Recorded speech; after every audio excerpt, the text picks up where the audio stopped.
Nasib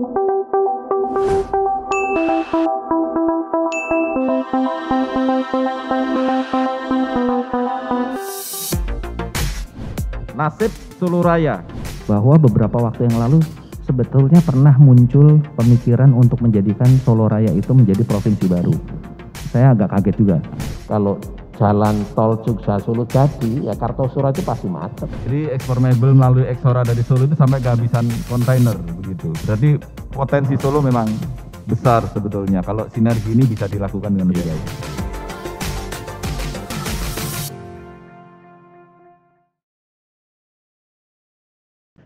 Selamat pagi, Assalamualaikum warahmatullahi wabarakatuh. Waalaikumsalam. Salam sehat dan salam sejahtera. Sahabat Indonesia, pagi ini kita akan berbincang dalam sebuah sarasean Solo Raya untuk Indonesia Maju. Recover together, recover stronger. Pulih bersama-sama, pulih lebih kuat dari pandemi. Kita sudah kerawuhan, kalau Solo kan bahasanya begitu ya, kerawuhan.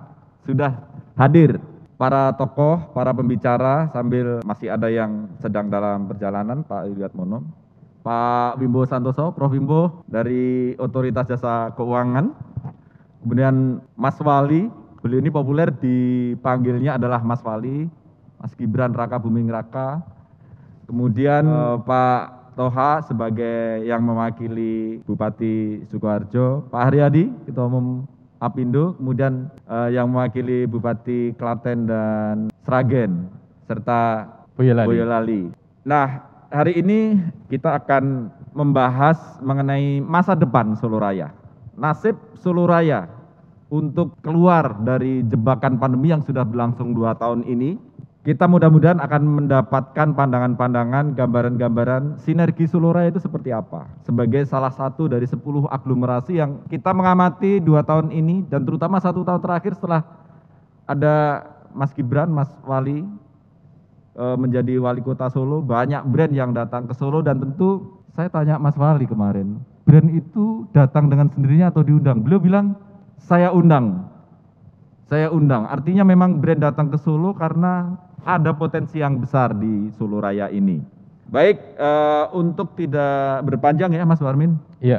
Kita langsung ke narasumber saja ya. Iya, betul. Supaya waktu, karena ini beda dengan format kita biasa seminar. Jadi bersesi-sesi begitu, tapi ini seperti sebuah format baru yang coba dikembangkan oleh Solo Pos Media Group. Nanti semacam TikTokan begitu, dan mudah-mudahan justru akan mendapatkan poin-poin of interest yang kita bisa sinergikan ke depan.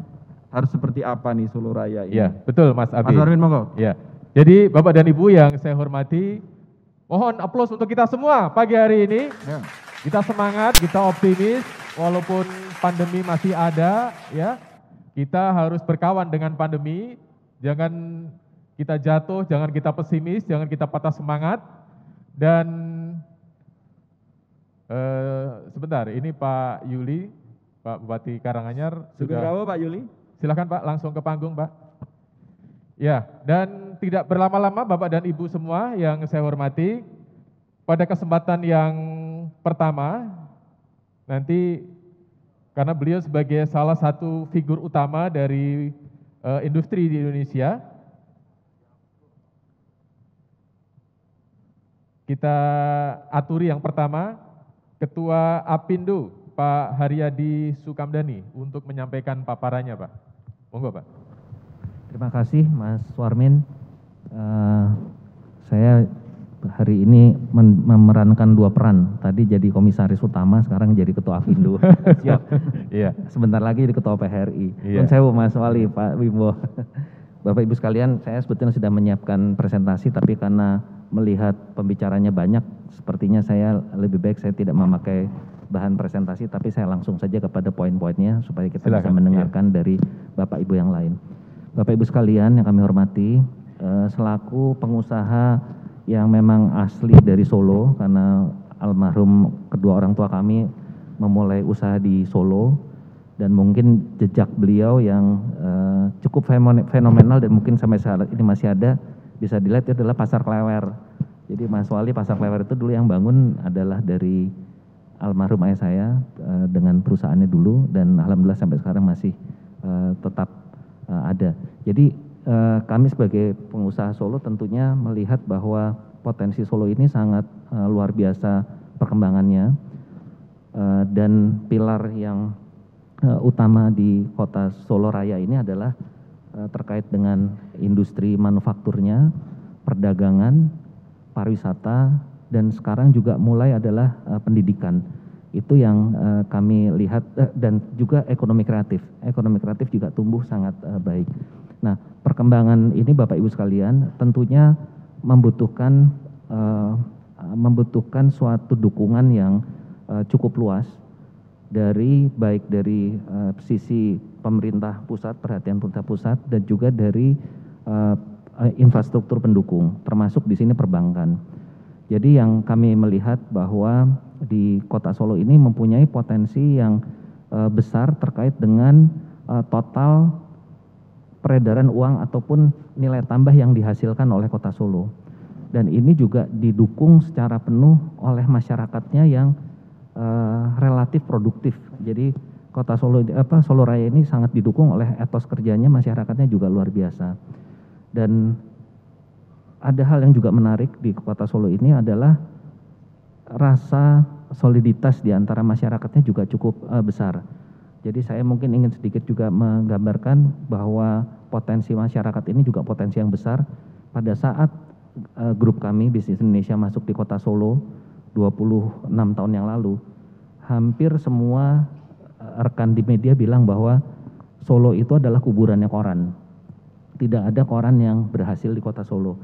Tapi alhamdulillah pada waktu itu kami masuk dengan isu lokal, dan ternyata sampai hari ini alhamdulillah Solo Pos menjadi salah satu bagian dari masyarakat Kota Solo.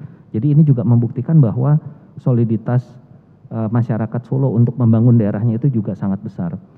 Dan yang juga menjadi catatan dari kami adalah selain dari masyarakat Kota Solo yang sangat luar biasa, juga sekarang ini dengan adanya akses infrastruktur yang jauh lebih baik, antara lain dengan jalan tol, ini juga membuka potensi Kota Solo Raya, 6 kabupaten dan 1 kota madya, itu menjadi sangat mempunyai potensi yang lebih besar lagi. Ya. Dan ini kami meyakini bahwa di dalam perkembangan yang akan datang, ini juga akan menjadikan aglomerasi Solo Raya ini akan menjadi suatu yang akan besar. Bapak dan Ibu sekalian, tadi malam saya sempat ngobrol-ngobrol dengan Mas Arief, presidir dari Solo Pos, dengan beberapa rekan. Ini aja ya, ini juga sesuatu hal yang saya pikir menarik juga dari pembicaraan ngobrol-ngobrol itu. Ada rekan pelaku usaha juga di Solo yang sempat menyampaikan begini, bahwa beberapa waktu yang lalu sebetulnya pernah muncul pemikiran untuk menjadikan Solo Raya itu menjadi provinsi baru. Saya agak kaget juga, kok bisa begitu, saya bilang gitu. Emangnya bikin provinsi baru tidak memakan biaya dan sebagainya. Nah, saya menanyakan ke beliau, apakah ada provinsi yang dimekarkan dan fail, gagal? Dia sampaikan tidak ada. Nah, ini juga sesuatu yang menarik dari bincang-bincang di masyarakat, ada pemikiran seperti itu. Nah, tentunya maksudnya adalah bukan semata-mata sebetulnya pemekaran provinsi baru, tetapi lebih dimaknai potensi yang ada di Solo Raya ini bisa mencapai puncaknya atau bisa didorong lebih besar lagi apabila seluruh regulasinya, seluruh perhatian baik pusat maupun juga dari Provinsi Jawa Tengah itu memberikan ruang yang besar. Di samping tadi sampaikan adalah dari perbankannya juga memberikan, perbankan dan juga lembaga keuangan yang lain memberikan perhatian yang besar untuk pertumbuhan Solo Raya. Demikian mungkin Bapak dan Ibu sekalian sebagai pembuka diskusi kita hari ini. Terima kasih. Assalamualaikum warahmatullahi wabarakatuh. Ya, terima kasih Pak Aryadi. Aplaus buat Pak Aryadi. Jadi ada 3 hal. Potensi Solo Raya ini secara historik memang kuat di perdagangan, kemudian investasi dan pariwisata. Nah, ke depan bagaimana? Apakah manufacturing misalnya, kemudian sektor jasa yang lain, misalnya di digital ekonomi, kemudian di finansialnya seperti apa? Apakah ini menjadi bagian potensi Solo Raya yang bisa dieksplor lebih lanjut? Nah, Untuk potensi-potensi yang lain seperti apa, mungkin Ya. kita ke Pak Gubernur dulu atau Pak Wimbo nih, Pak Warmin? Kita ke Pak Wimbo dulu, Pak Apik. Oke. Ya. Baik, langsung saja kita undang Prof. Wimbo Santoso. Prof. Wimbo, monggo. Bismillahirrahmanirrahim. Assalamualaikum warahmatullahi wabarakatuh. Waalaikumsalam. Selamat pagi, salam sejahtera buat kita semua. Om Swastiastu, Namo Buddhaya, salam kebajikan, salam. Ini mungkin saya singkat aja, ya barangkali ini terima kasih sekali lagi ini pemrakarsa ini bisa kita duduk bersama pada pagi hari ini, kayaknya belum pernah terjadi sebelumnya. Ini luar biasa, tepuk tangan ini pemrakarsa. Ya biasanya saya datang ke Soto ya ketemu Mas Wali sendiri, ketemu Pak Bupati Karanganyar sendiri. Ya, ini bisa sama-sama dan Mas Haryadi luar biasa, ini baru kita kalau ketemu di Jakarta ngobrolnya lain. Nah sekarang ini kita ngobrol Solo. Saya secara pribadi maupun sebagai Ketua OJK, ya ini tadi di screen ada Pak Royke, ya ini makasih dari Dirut BNI. Ini juga sangat artinya mempunyai kepentingan ya saya baik secara pribadi karena saya memang lahir dan besar di daerah sini, saya dari Sawit Boyolali ya, dan saya sekolah di sini, lulus mahasiswa di sini, dan tentunya ini merupakan punya kewajiban moral lah secara pribadi. Sebagai Ketua OJK saya selalu keliling ya di Solo, ya bukan hanya di Solo bahkan seluruh Indonesia, tapi Solo ini luar biasa ya menjadi yang sangat artinya banyak potensi-potensi yang perlu kita eksplor lebih lanjut ya. Dan ini pertemuan ini akan justru kesempatan kami untuk menyampaikan, mungkin slide nomor, bisa slide nomor 13, slide 13 ya.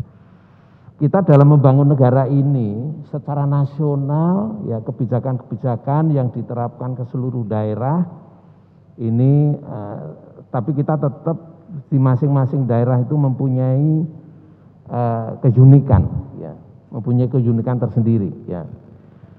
Dan ini di sini kami lihat bahwa dalam membangun satu daerah, ya ini slide yang integrasi infrastruktur daerah wisata di Solo dan Yogyakarta. Coba slide yang itu, yang ini. Ya.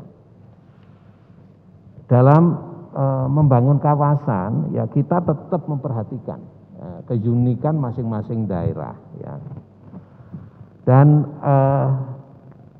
kita dalam memperhatikan keunikan ini, ya, ada setiap daerah sama, ada kesamaan, tapi juga ada perbedaan. Tapi common goal-nya sama, bahwa pengangguran, kemiskinan harus diturunkan. Itu adalah semua bupati, semua wali kota, gubernur, presiden sama. Tujuan kita itu, dan Undang-Undang Pasal 33 jelas, bahwa pengangguran, kemiskinan harus diturunkan. Apapun akan yang kita lakukan sama. Nah secara nasional ada program-program yang bagaimana menurunkan itu. Ya apalagi masa pandemi luar biasa. Ya. Bahwa budget kita yang biasanya 3% defisitnya kita lebarkan. Bahkan sempat menyampai 6,3% di 2020. Ya. Bahkan 5,7% di 2021. Ya. Ya, targetnya bahkan kemarin realisasinya juga lebih kecil. Ya. Nah, ini semua untuk agar mengurangi pengangguran dan menciptakan lapangan kerja. Ya. Bahkan kebijakan di OJK sama. Coba kalau kemarin kredit itu tidak bisa kita restructure dengan kebijakan COVID restructuring, apa yang terjadi Bapak Ibu sekalian? Ya, perbankan mungkin akan berat. Ya, Bapak Ibu ditagihin terus kan? Ya.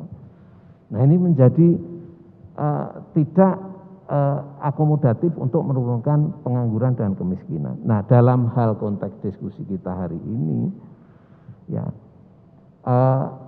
apabila kita tujuannya sama, tinggal bagaimana di masing-masing ini apa yang menjadi prioritas di masing-masing daerah. Tapi secara nasional Ya ini kita pemerintah pusat sudah membuat plan yang terintegrated, mulai dari jaringan transportasi, ya airport, dan juga industri. Ya. Di Jawa Tengah ada industri, sentral industri yang cukup besar, dan pariwisata menjadi andalan di Jawa Tengah ini. Dan ini tentunya akan berimbas kepada seluruh kabupaten. Ya tinggal ini spot mana yang akan menjadi andalan di masing-masing. Tapi ini dalam konteks kita jual pariwisata Jawa Tengah, bahkan Indonesia, ini terintegrasi kita. Ya. Tidak bisa kita jualan mana? Candi Sukoh aja. Enggak, kita Candi Sukoh harus dijual dengan Prambanan, harus dijual dengan Boyolali ada apa, Karanganyar ada apa, dan dijual agar orang datang ke sini itu bisa ke situ semua. Ya. Enggak bisa kita jualan Candi Sukoh aja, enggak bisa jualan Prambanan aja, kita dijual secara terintegrasi sehingga orang dari Bali, turis mancanegara ke sini itu datang ke semua. Ya, kalau dulu kalau datang ke sini mau Jogja, Solo pasti berjam-jam. Kita harapkan dengan tol ini bisa cepat. Jadi satu spot tapi bisa masuk ke daerah kawasan ini. Nah sehingga apa yang kita jual, apa yang kita ini, karena pasti begitu namanya pengangguran, kemiskinan, ini menciptakan lapangan kerja. Ya, lapangan kerja kalau artinya kalau tadi ada banyak yang datang, akhirnya kan jualan kita tambah banyak, ya. Ya akhirnya produksi kita tambah banyak, ya. Sehingga kalau banyak turis datang, transportasi pasti bangun, kuliner bangun. Nah ini semua akan berimbas kepada produksi handicraft dan juga berkaitan dengan batik dan sebagainya yang nanti dijual pada saat. Nah belum lagi nanti mestinya kalau nginep di Solo ya malamnya kan harus ada hiburan misalkan. Ini tidak bisa sendiri-sendiri. Ya. Dan keunikan itu tetap ada, bukan berarti harus hilang. Silahkan, sehingga nanti di package menjadi satu hal yang. Dan ini tadi supportingnya, teknologi, sehingga teknologi yang disiapkan, kayak tadi ada perbankan, ada OVO, kita bisa menjadi lebih besar. Jadi skalanya bisa lebih besar daripada kalau sendiri-sendiri. Ya. Nah untuk itu kami bagaimana bentuk sinergi ini menjadi penting. Ya. Jelas ini misalkan kawasan infrastruktur ini terintegrasikan ini, kalau jalan tol Jogja Solo jadi, ya Kartosura itu pasti macet. Iya kan? Keluar dari berbagai itu. Nah bagaimana mengatasi ini? Ya, jangan sampai dengan pembangunan yang luar biasa tapi menimbulkan side effect yang lain yang enggak nyaman kan gitu. Jadi tetap masyarakat yang tinggal di daerah tetap nyaman karena tidak terdistorsi adanya kemacetan, dan juga yang datang juga nyaman ya. Dan juga nanti tentunya begitu orang datang itu dapat banyak hal ya. Yang tentunya ada hal-hal yang menarik yang. Nah, sehingga di samping itu juga ini pasti ada imbas kepada kemacetan, ada imbas kepada lingkungan, ada imbas kepada supply, mungkin saja air, dan juga ada bagaimana imbas kepada tadi public services yang lain. Nah ini memang tidak bisa kalau masing-masing daerah memikirkan tidak secara terintegrasi, nanti tentunya tidak efektif lah, tidak efektif. Apalagi akses ya, akses ini pasti itu bisa sangat efektif untuk bisa memberikan benefit ke semua pihak. Jadi mungkin dari saya itu dulu Pak Arief ya. Jadi nanti silakan aja berikutnya, tapi intinya bahwa sinergi ini sangat penting ya, sinergi antar daerah untuk memberikan ekonomi upscale yang lebih tinggi, dan tentunya tetap tidak harus menghilangkan keunikan di masing-masing daerah. Mungkin dari saya itu Pak Arief. Ya, siap Pak Ketua, luar biasa. Kita berikan aplaus Pak Ketua. Terima kasih Pak Wimbo. Jadi kata kuncinya adalah sinergi. Sinergi untuk memanfaatkan potensi Solo Raya yang luar biasa. Misalnya pariwisata kalau jualan terintegrasi, kemudian didukung oleh sektor finansial dengan teknologi, ini akan menciptakan multiplier efek yang besar, terutama kepada UKM, UMKM dan lain-lain.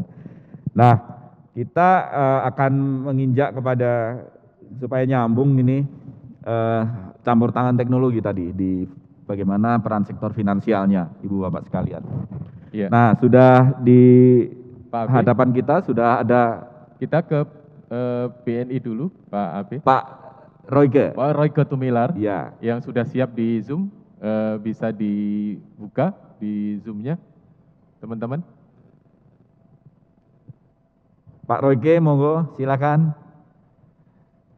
Ini BNI ini juga luar biasa karena Solo dijadikan sebagai salah satu basis untuk pengembangan Ekspora. Yang salah satu komoditas yang kemarin kehabisan kontainer adalah ekspor mebel, Mas Wali. Jadi ekspor mebel melalui Ekspora dari Solo itu sampai kehabisan kontainer begitu. Berarti potensi Solo memang besar sebetulnya kalau sinergi ini bisa dilakukan dengan lebih baik. Ya, Pak Royke, selamat pagi. Selamat pagi. Terima kasih Pak Moderator. Assalamualaikum warahmatullahi wabarakatuh. Selamat pagi, salam sejahtera bagi kita semua. Yang saya hormati Pak Wimbo, Pak Haryadi, Pak Gubernur, Pak Ganjar, Pak Wali, dan Bapak-Bapak pimpinan daerah setempat, dan para hadirin.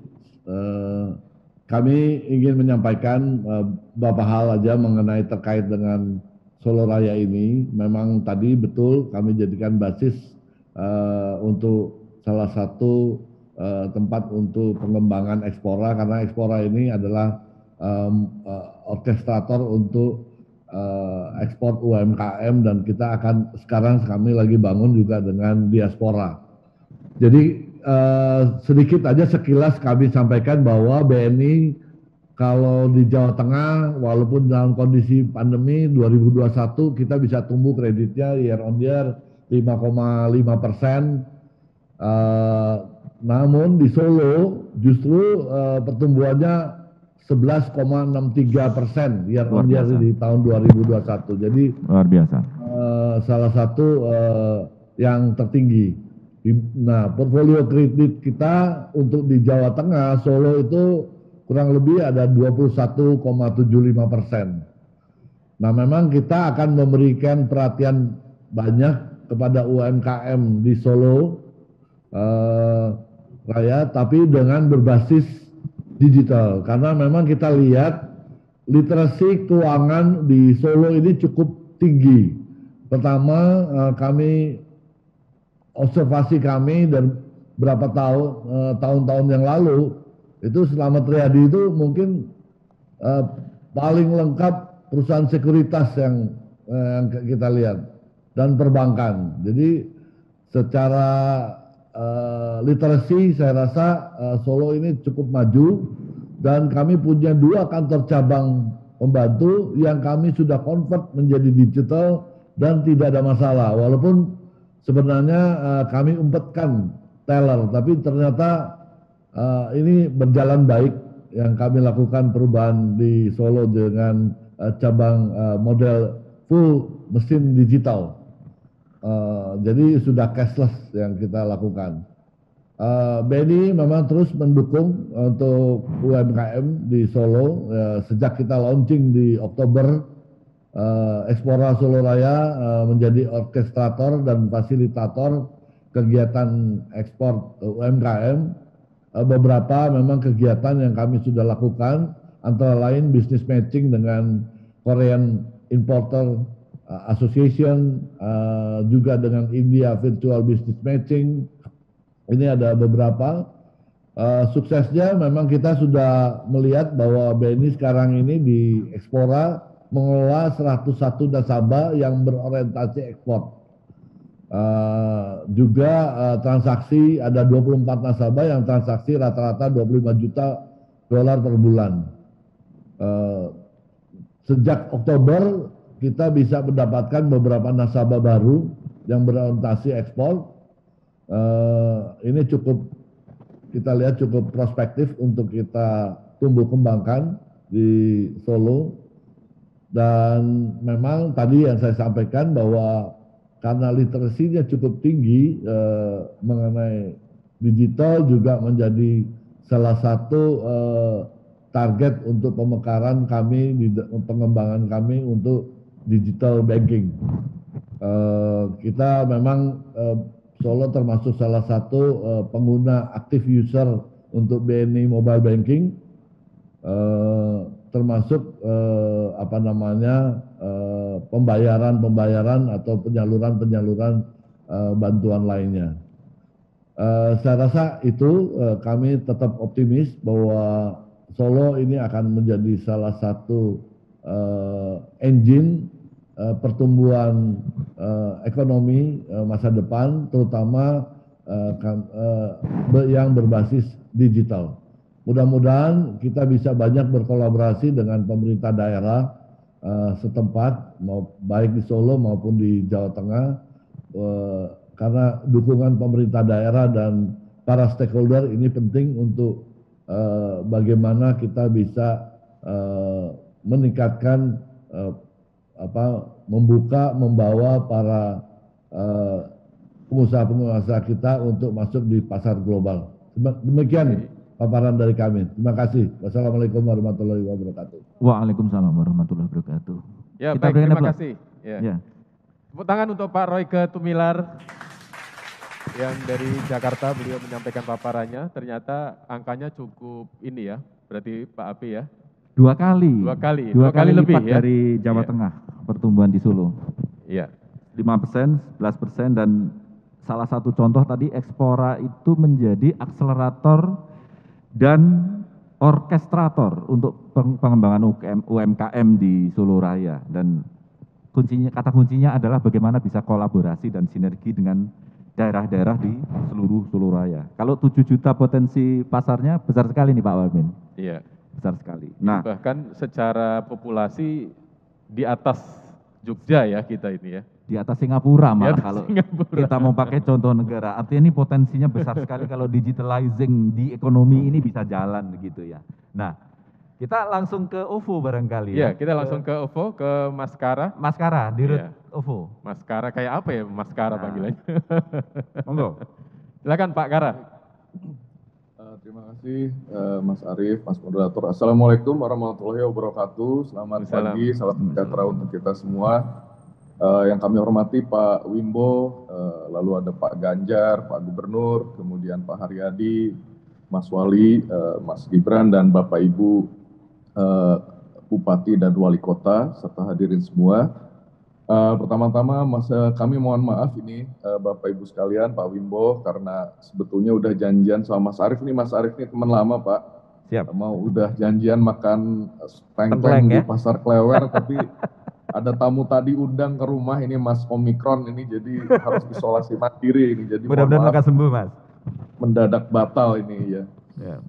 Jadi mungkin yang ingin kami sampaikan sedikit di sini adalah kita semua tentu aware, Bapak Ibu sekalian di pemerintah juga sedang terus mendorong mengenai peran Indonesia dalam hal presidensi Indonesia di G20, di mana kita melihat bahwa salah satu topik bahasan utama dari G20 adalah soal transformasi ekonomi dengan memanfaatkan teknologi digital. Ya.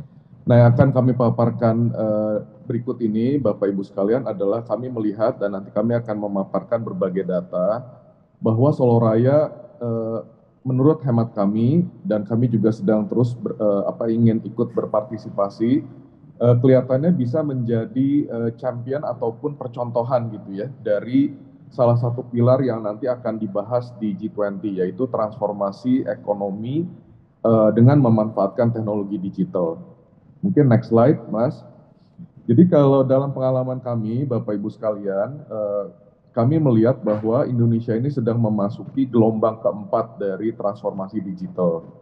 Mungkin 20 tahun lalu gelombang pertama dimulai dengan transformasi digital di bisnis media gitu ya, termasuk dulu Mas Arief, saya juga gitu terkena gelombang ini. Lalu datang gelombang kedua yaitu menghampiri sektor e-commerce dan online travel. Lalu gelombang ketiga kita semua tahu bahwa itu menghampiri dunia keuangan gitu ya, dan disitulah kita mengenal apa yang disebut dengan fintech. Nah, menurut hemat kami, selama 2 tahun belakangan ini, kita sedang dihadapkan dengan gelombang keempat, yaitu gelombang digitalisasi yang sekarang memasuki area yang kami sebut sebagai ranah G2P atau government to people. Jadi kami melihat seperti gelombang-gelombang lainnya, digitalisasi ternyata telah berhasil dan sudah mulai menunjukkan tanda-tanda yang sangat positif untuk mentransformasikan sektor layanan publik gitu ya, sehingga dia bisa menjadi lebih efektif, lebih transparan, dan lebih terdistribusi gitu. Dan dalam hal inilah nanti kami akan paparkan Solo Raya memiliki peranan yang sangat penting dan sudah memperlihatkan berbagai data yang sangat menggembirakan. Nah, di sektor nasional kita tahu bahwa ini ada sebuah program penting yang merupakan janji dari Presiden, yaitu Kartu Prakerja. OVO bersama juga ini ada Pak Royke, bersama teman-teman dari Iman yang lain, mendorong program ini sebagai sebuah platform digital terintegrasi pertama yang dimiliki Indonesia untuk mendorong distribusi bansos, yaitu dana insentif prakerja. Nah, so far program ini sangat berhasil dan berhasil memotong distorsi di supply chain dari distribusi bansos kita. Dan sekarang program ini sudah memasuki tahun ketiga, total dana yang sedang dan sudah didistribusikan itu sekitar 41 triliun, dan ini tahun ini akan ditambah lagi 11 triliun dengan sudah melibatkan sekian belas juta masyarakat, dan program ini saya kira sangat berhasil. Next slide, mungkin saya cepat aja. Lalu kemudian yang kedua, di Solo Raya juga kemarin kami juga mendapat arahan dari Mas Wali, Pak Gubernur. Sektor UKM saya kira tentu merupakan sektor yang sangat penting untuk kita dorong. Nah, dalam pengalaman kami, Bapak Ibu sekalian, di OVO dan Grab, ternyata berbagai program yang dijalankan oleh kami bersama teman-teman dari yang di digital, kemudian juga di e-money dan pemain fintech lainnya, ternyata juga sudah lumayan berhasil gitu, ikut mendorong pertumbuhan UKM. Jadi kami sering dibilang ini OVO ini katanya jagoan cashback gitu ya, Mas Arief ya. Nah, rupanya cashback ini bukan hanya bisa membawa manfaat sebagai marketing tools buat kami, tetapi juga ternyata membawa dampak real bagi peningkatan revenue dari merchant kami yang 90% merupakan UMKM. Dari berbagai program yang kami jalankan, antara lain yaitu Gerakan Bangga Buatan Indonesia, itu terbukti bahwa kurang lebih dampak dari peningkatan revenue dari berbagai program digitalisasi yang kami jalankan bersama teman-teman itu bisa meningkatkan sales dari UMKM sebesar 24-30%. Next slide. Nah, ini yang juga sedang kami dorong, dan ini juga merupakan salah satu program yang kemarin sudah dikeluarkan Kepresnya oleh Bapak Presiden, yaitu elektronifikasi transaksi pemerintahan daerah. Nah, di mana kita ingin mendorong terjadi perluasan dan pendalaman penerimaan negara pajak maupun non-pajak yang saya kira juga akan sangat penting bagi Bapak Ibu yang memimpin provinsi dan kabupaten serta kota Madia, di mana OVO juga sekarang sudah terkoneksi dengan 144 kabupaten dan kota di seluruh Indonesia, termasuk saya kira Jawa Tengah dan Solo Raya merupakan salah satu yang saya kira sangat baik kerjasamanya dengan kami dan teman-teman di perusahaan fintech lainnya, dan mudah-mudahan ini nanti akan bisa secara signifikan meningkatkan peningkatan dan transparansi penerimaan pajak dan non-pajak di tingkat daerah. Berikutnya. Nah, ini kita beberapa data yang ingin kami share, bahwa seperti yang tadi saya kemukakan di depan, bahwa Solo Raya ini rupanya sangat progresif, sangat baik gitu ya. Kita lihat bahwa ini menurut pilot project yang dijalankan oleh Kemenko Perekonomian, itu ternyata ada 9 daerah yang mengadopsi proyek elektronifikasi transaksi pemerintahan daerah, itu peningkatan PAD-nya itu meningkat sekitar 14%. Nah, yang perlu kami sampaikan di forum yang sangat baik ini adalah ini terbukti dari Solo gitu ya. Pemerintah memiliki apa yang disebut dengan indeks elektronifikasi transaksi pemerintahan daerah, dan rupanya Solo termasuk salah satu yang sangat progresif. Nah, indeksnya naik secara signifikan dari semula 46 secara nasional di kuartal pertama 2021, itu naik menjadi ranking 7 secara nasional di kuartal kedua 2021.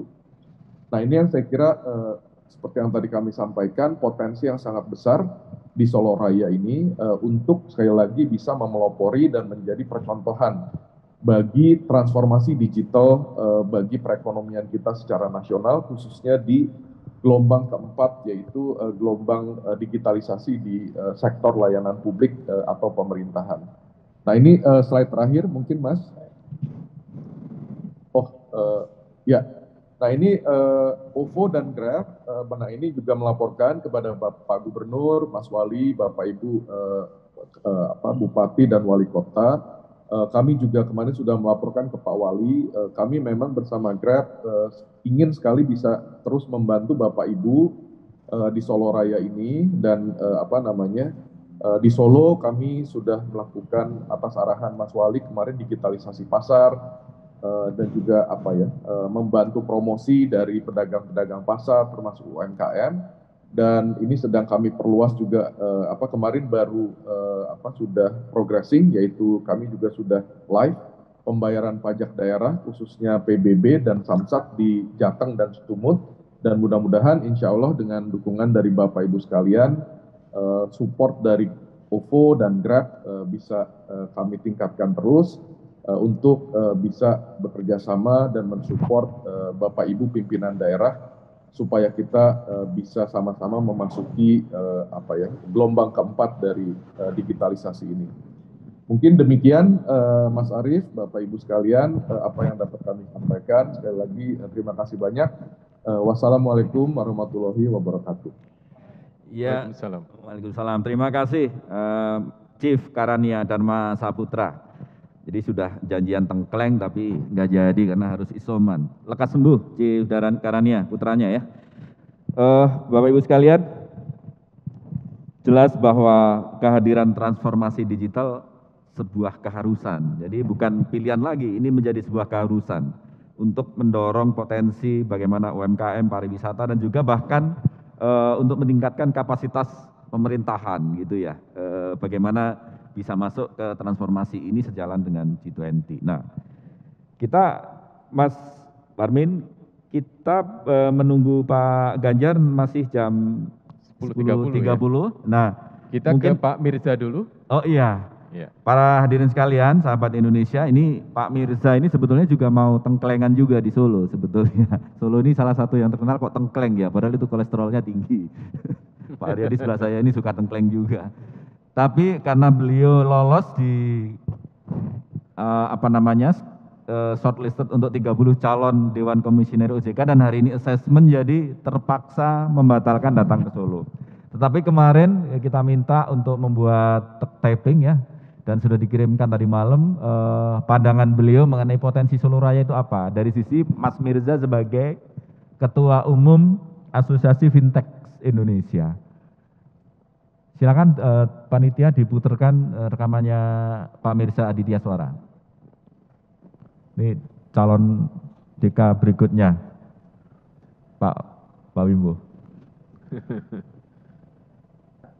Suaranya belum ada. Kami hormati Bapak Wimbo Santoso, Ketua Dewan Komisioner Otoritas Jasa Keuangan, Bapak Ganjar Pranowo, Gubernur Jawa Tengah, Pak Aryadi Sukamdhani, Ketua Apindo, Bapak Royke Tumilar, Direktur Utama BNI, Bapak Karania Dharma Saputra, Presiden Direktur OVO, Bapak Ibu Bupati dan Wali Kota, Pak Gibran, Wali Kota Solo, Ibu Yuni Sukowati, Bupati Sragen, Ibu Sri Mulyani, Bupati Klaten, Ibu Eti Suryani, Bupati Sukoharjo, Bapak Said Hidayat, Bupati Boyolali,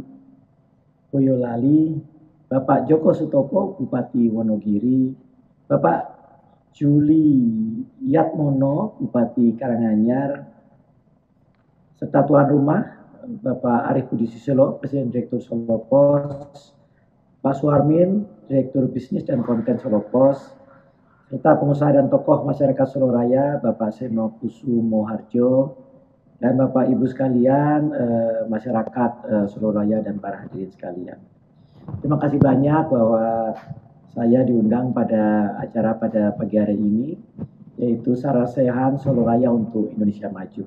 Mohon maaf kami tidak bisa hadir secara fisik, walaupun keinginan untuk bisa hadir, sudah pesan tiket, tetapi ternyata harus ada acara di Jakarta yang harus kami hadiri. Mohon maaf. Bapak Ibu sekalian, mungkin saya dalam hal ini diundang adalah sebagai Ketua Indonesia Fintech Society, sehingga saya mohon izin untuk bicara lebih banyak tentang digital ekonomi. Bapak Ibu sekalian, kita tahu bahwa kita masih dalam suasana pandemi COVID, tapi situasi pandemi COVID tahun 2020 dibandingkan tahun 2022 tentu berbeda. Tahun 2022 kita sudah mengalami recovery karena pandemi COVID-nya juga sudah banyak melandai. Sehingga kita bisa lihat dalam pertumbuhan ekonomi di Indonesia dan pertumbuhan ekonomi di provinsi sudah recovery cukup cepat. Ambil contoh saja misalnya untuk provinsi Jawa Tengah, kalau kuartal 4 tahun 2020 pada saat masih pandemi COVID, Indonesia negatif dan juga Jawa Tengah adalah negatif 3,32%. Sedangkan di kuartal 4 tahun 2021 itu Indonesia semua sudah positif, semua provinsi, dalam hal ini Jawa Tengah adalah positif 5,42%. Jadi alhamdulillah pada situasi ekonomi sudah jauh lebih baik dibandingkan pada saat kita awal pandemi. Bapak Ibu sekalian, ekonomi Indonesia mengalami pertumbuhan ekonomi yang baik, dan dalam dunia digital juga mengalami pertumbuhan yang baik, dan minat terhadap ekonomi digital ini sangat besar di Indonesia, terutama karena Indonesia ini struktur penduduknya saat ini adalah generasi Z itu sekitar 27% dan milenial sekitar 26%. Jadi lebih dari 50% masyarakat Indonesia ini sekarang adalah generasi muda, sehingga memang yang waktu yang dihabiskannya dengan menggunakan smartphone itu sangat tinggi, bahkan dalam menurut data ini adalah sampai 8,5 jam per hari. Waktu yang dihabiskan dalam sosmed juga sampai sekitar hampir mendekati 5 jam per hari. Bapak Ibu sekalian, penetrasi internet di Indonesia sudah semakin baik. Hingga tahun 2020, penetrasi internet di Indonesia mencapai 74%. Dan tentu adalah Jawa yang penetrasi internetnya adalah yang paling baik, karena memang penduduk di Jawa adalah paling besar, dan juga PDB di Jawa masih sekitar 60% dari PDB Indonesia. Bapak Ibu sekalian, kalau kita lihat potensi ekosistem digital di ASEAN, ini memang kalau kita lihat di dunia fintech itu tahun 2020 potensinya ada 287 miliar dolar, tahun 2025 meningkat menjadi 694 miliar dolar, di mana payment itu meningkat dari 232 miliar dolar menjadi 505 miliar dolar. Ada juga lain adalah seperti e-commerce dari 58 miliar menjadi 169 miliar dolar. Sehingga memang kalau dilihat bahwa valuasi ekonomi digital di Indonesia, banyak investor masuk ke dunia startup Indonesia karena melihat bahwa potensi dari valuasi ekonomi digital Indonesia akan naik dari 47 miliar dolar tahun 2020 menjadi 70 miliar dolar tahun lalu 2021 dan akan menjadi 146 miliar dolar tahun 2025. Nah, kita berada di Jawa Tengah, kita tentu akan banyak bicara tentang dunia usaha, termasuk dunia UMKM. Maka dari itu di chart ini kita bisa lihat bahwa UMKM yang menggunakan e-commerce sudah semakin banyak. Dan kalau ditanya kenapa menggunakan e-commerce dan menggunakan sistem pembayaran apa, mereka mengatakan bahwa 63% mengatakan bahwa menggunakan e-wallet dan 33% mengatakan bahwa mereka menggunakan buy now pay later. Dan kenapa? Jawabannya adalah satu, lebih cepat, kedua, amount yang disediakan tersedia, dan ketiga adalah karena lebih fleksibel. Sehingga memang UMKM semakin melek digital. Tahun 2010 baru 36% digital, sejak pandemi 2020 sudah ada 71% UMKM yang melek digital, artinya mereka menggunakan e-commerce dan lain-lain. Bank Indonesia pun mendorong kris, ya kita tahu, dan sekarang sudah tercapai lebih dari 12 juta merchant, ada bahkan 14,8 juta merchant di seluruh Indonesia yang bisa akses payment menggunakan kris. Dan memang kalau ditanya masih ada kendala apa tidak? Masih ada kendala. Kendalanya adalah jaringan. Ya, hingga memang di sini investasi di jaringan internet itu menjadi penting sekali.